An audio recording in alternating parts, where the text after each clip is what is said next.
नमस्कार प्रिय विद्यार्थियों, आप सभी का मेरे YouTube channel Renua study point में स्वागत है। आज के इस वीडियो में प्रश्नावली 2.2 कक्षा 8 के प्रश्न संख्या 13 को हल करना सीखेंगे। प्रश्नावली का नाम है एक चर वाले रैखिक समीकरण।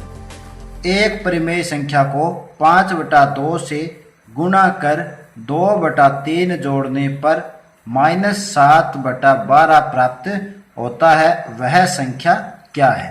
तो अपने को वो संख्या ज्ञात करनी है। तो सबसे पहले लिखेंगे हल माना वह परिमेय संख्या है। माना वह परिमेय संख्या बराबर क्या है, x मान लेते हैं। वो परिमेय संख्या x है। अब प्रश्न के अनुसार क्या लिखेंगे, प्रश्नानुसार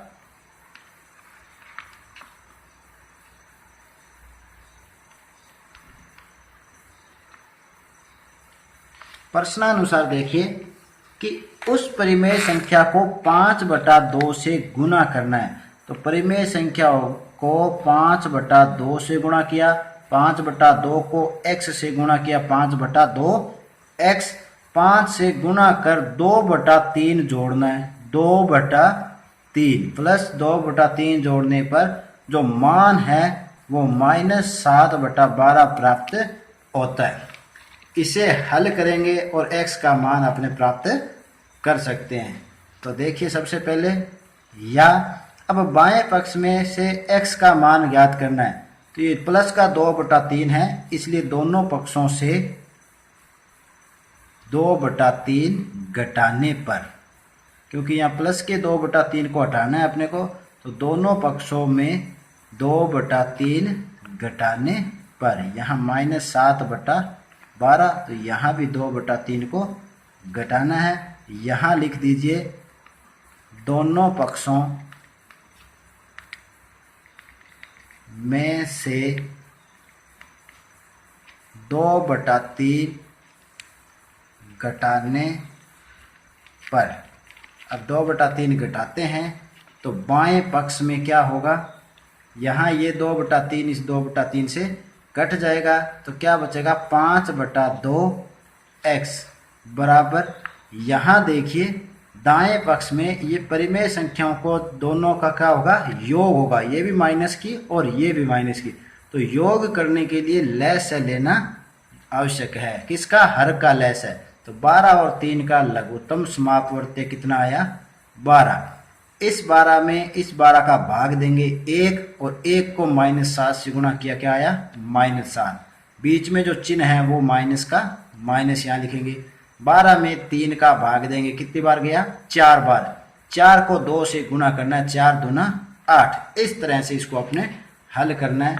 या 5/2x बराबर, बट्टा में 12 है, ऊपर देखिए दोनों ही माइनस की है तो दोनों जुड़ जाएगी, परंतु चिन्ह क्या रहेगा, माइनस ही रहेगा। 8 और 7 कितने हो गए, 15। अब क्या है, इनको काट लीजिए, इनकी सरल कर दीजिए। 3 के पहाड़े में दोनों ही आ रहे हैं, तो 3 चौके 12 और 3 5 15, यानी कि 5 बार भाग गया तो 15 आया, और 4 बार भाग गया तो 12 आया। या 5/2x बराबर, यहाँ क्या बचा, -5/4।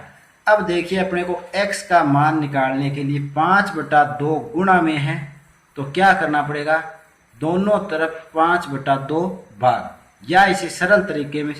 अब देखिए यहाँ पर 2 भाग के अंदर है, तो क्या करेंगे, या 2 से गुणा करेंगे दोनों पक्षों में। 2 भाग में है तो दोनों पक्षों में 2 से गुणा करने पर, तो यहाँ देखिए -5/4 को भी 2 से गुणा किया। यहाँ लिख देना है दोनों पक्षों में 2 से गुणा करने पर। दोनों पक्षों में 2 से गुणा करने पर, यहाँ पे 2 से गुणा करना है, तो देखिए या ये 2 इस 2 से कट जाएगा, तो बाएं पक्ष में सिर्फ क्या बचा है, 5 गुणा x। यहाँ देखिए 2 एकम 2, 2 का भाग 2 बार पड़ा, 2 दूना 4, अर्थात यहाँ -5/2 शेष रहेगी। या अब x का मान x के साथ क्या है 5 गुणा में है, इसको भी हटाना है तो 5 का भाग देना है। 5 का क्या है भाग दोनों पक्षों में देने पर बराबर -5/2।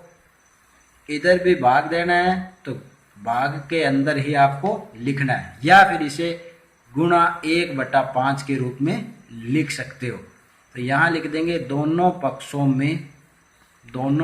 में 5 से भाग देने पर, 5 से भाग देने पर। अब दोनों पक्षों में 5 से भाग देते हैं तो ये 5 इस 5 से कट जाएगा, और इधर भी देखिए 5 एकम 5 और ये भी 5 एकम 5। तो यहाँ क्या बच गया अपने पास x बराबर, इधर क्या बच गया -1/2, अर्थात वो परिमेय संख्या है वो क्या प्राप्त होगी अपने को -1/2। तो यहाँ लिख देंगे अतः, क्योंकि x क्या मानी थी अपने परिमेय संख्या, इसलिए अतः परिमेय संख्या बराबर -1/2, ये उत्तर हो जाएगा। चलिए नेक्स्ट क्वेश्चन। लक्ष्मी एक बैंक में खजांची है, उसके पास नकदी के रूप में 100 रुपये, 50 रुपये व 10 रुपये के नोट है।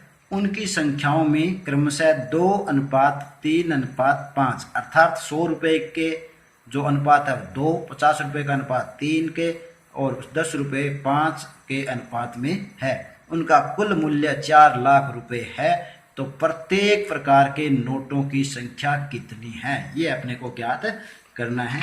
तो सबसे पहले अपने नोटों की संख्या मानेंगे। सबसे पहले क्या मानना है, नोटों की संख्या माननी है। हल बराबर माना 100 रुपये के नोट की संख्या, 100 रुपये के नोटों की संख्या x मानेंगे, परंतु यहाँ पर अनुपात के रूप में है तो x को इनसे गुना करके ही लिखना है। तो 2x, 100 रुपये के कितने हो गए, 2 अनुपात है, इसलिए 100 रुपये के नोटों की संख्या होगी 2x। अतः 100 रुपये के नोटों का मूल्य, अब यहाँ पे अपने नोटों का मूल्य निकाल देंगे। मूल्य क्या होता है कि अगर 100 रुपये के एक नोट है तो 100 रुपये मूल्य हुआ, 100 रुपये के 2 नोट है तो 100 गुणा 2 बराबर 200 रुपये मूल्य हुआ। अपने पास यहाँ 100 रुपये के 2x नोट है तो यहाँ अपना मूल्य हो जाएगा 100 गुणा 2x रुपये, या 100 दूना 200x रुपये। ये 100 रुपये के नोटों का मूल्य हो गया। इसी तरह 50 रुपये के नोटों की संख्या, 50 रुपये के नोटों की संख्या निकाल लेते हैं। संख्या क्या है, 50 रुपये का अनुपात है 3, इसलिए नोटों की संख्या क्या हो जाएगी 3x। अतः 50 रुपये के नोटों का मूल्य, अर्थात कुल कितने नोटों का मूल्य क्या हो जाएगा, 3x से गुणा करना है। किसको, 50 से। 50 गुणा 3x कितने होंगे, 5 तिया 15, यानी कि 150x रुपये। ये 50 रुपये के नोटों की संख्या होगी। इसी तरह से 10 रुपये के नोटों की संख्या, तो यहाँ निकाल लीजिए 10 रुपये के नोटों की संख्या। सेम उसी तरह अनुपात है 5-10 रुपये के नोट का, तो यहाँ अपनी संख्या कितनी हो जाएगी, बराबर 5x। ये 10 रुपये के नोट हो गए। 5x।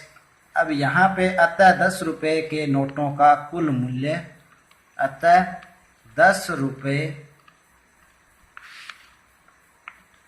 के नोटों का मूल्य देख लेते हैं। तो 10 को किस से गुणा करना है? 5x से। तो कितने हो गए? 50x। 10 रुपये के नोटों का मूल्य 50x रुपये। अब प्रश्न को देखिए। अब क्या लिखेंगे अपने? प्रश्नानुसार लिखेंगे। प्रश्न में क्या कह रहे हैं कि जो नोट है वो इस अनुपात में है और उनका कुल मूल्य जो है 4 लाख रुपए है। यानी कि अपने को इन तीनों नोटों के मूल्यों का योग करना है। तो 100 रुपए के नोट का मूल्य कितना था? अपने अभी निकाला है। कितना निकाला है? 200x रुपए। तो लिख दीजिए 200x, 100 रुपए के नोट का मूल्य हो गया, प्लस 50 रुपए के नोट का मूल्य हो गया 150x, प्लस 10 रुपए के नोट का मूल्य हो गया 50x। इन सभी का मूल्य प्रश्नानुसार कितना दिया हुआ है? 4 लाख रुपए दिया हुआ है। तो इसको हल कर लेते हैं। तो हल करने के लिए सबसे पहले क्या है? x जुड़ जाएंगे। तो ये तीनों जुड़ जाएंगे। 0 इकाई अंकों को जोड़ो, तीनों 0 है इकाई में, तो 0। दहाई अंक जोड़िए, 5 और 5 10, और यहाँ पे कुछ नहीं है, 10 का शून्य अंशलाई 1, और अब सैकड़ा के अंक 1 और 1 अंशिल 2 और 2 4। तो यहाँ हो गया 400x बराबर 4 लाख। अब क्या करेंगे? इस 400 को हटाना है x से, तो 400 का भाग देंगे। क्यों देंगे? क्योंकि 400 गुना में है x के। तो 400x भाग 400, दोनों पक्षों में 400 का भाग देने पर, तो दोनों पक्षों में अपने 400 का भाग देंगे। और यहाँ लिख भी देना है कि दोनों पक्षों में 400 का भाग देने पर, तो दोनों पक्षों में 400 का भाग देने पर। तो अब ये 400 इस 400 से कट गए। तो यहाँ देखिए 2 शून्य से 2 शून्य कट गए, 4 एकम 4 और 4 एकम 4। यहाँ कितने रह गए? 1000। या बाएं पक्ष में सिर्फ x बचा है और दाएं पक्ष में कितना बचा है? 1000। अर्थात x का मान कितना हो गया? 1। अब अपने को बताना है कि प्रत्येक प्रकार के नोट कितने कितने हैं। तो प्रश्न के शुरुआत में अपने मान्य थे कि नोटों की संख्या 100 रुपये के 2x नोट है, 50 रुपये के 3x है और 10 रुपये के 5x है। तो यहाँ से संख्या x का मान आ गया। अतः 100 रुपये के नोटों की संख्या, 100 रुपये के नोटों की संख्या निकाल लेते हैं। 100 रुपये के जो नोट थे वो अपने पास कितने थे? 2x। यहाँ पे 2 तो है, गुना x का मान कितना है? 1000। अर्थात 100 रुपये के नोट कितने हो गए? 1000 नोट। इसी प्रकार 50 रुपये के नोटों की संख्या, 50 रुपये के नोटों की संख्या निकाल लेते हैं। 50 रुपये के नोट कितने मान्य थे अपने? 3x, 3 गुना x। x का मान है 1000, तो 3 गुना 1000 तो बराबर कितने हो गए? 3000। यानी 3000 नोट 50 रुपये के थे। इसी प्रकार 10 रुपये के नोटों की संख्या कितनी होगी? 10 रुपये के नोट कितने मान्य थे अपने? 5x। कितने मान्य थे? 5 गुना x, यानी 5 गुना x का मान आया है 1000 रुपये।